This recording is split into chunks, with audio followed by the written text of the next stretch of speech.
بسم الله الرحمن الرحيم والفجر وليال عشر والشفع والوتر والليل إذا يسر هل في ذلك قسم لذي حجر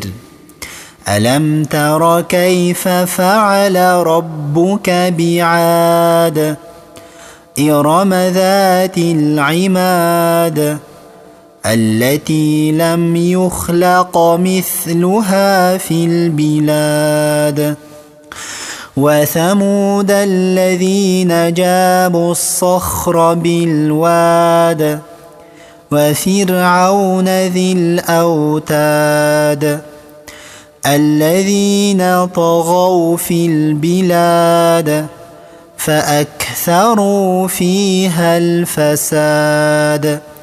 فصب عليهم ربك سوط عذاب إن ربك لبالمرصاد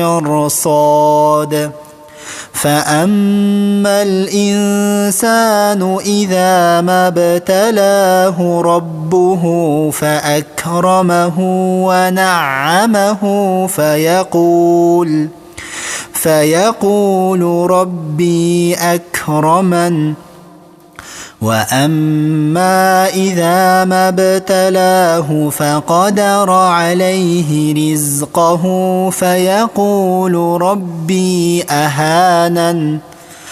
كلا بل لا تكرمون اليتيم ولا تحاضون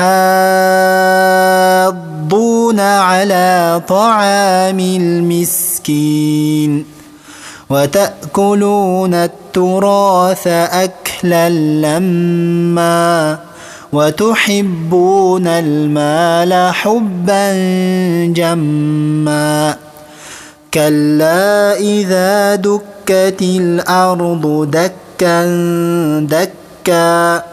وجاء ربك والملك صفا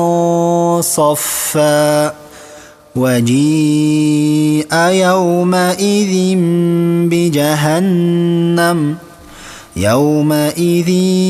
يتذكر الإنسان وأنى له الذكرى يقول يا ليتني قدمت لحياتي فيومئذ لا يعذب عذابه أحد ولا يوثق وثاقه أحد يا أيتها النفس المطمئنة ارجعي إلى ربك راضية مرضية فادخلي في عبادي وادخلي جنتي.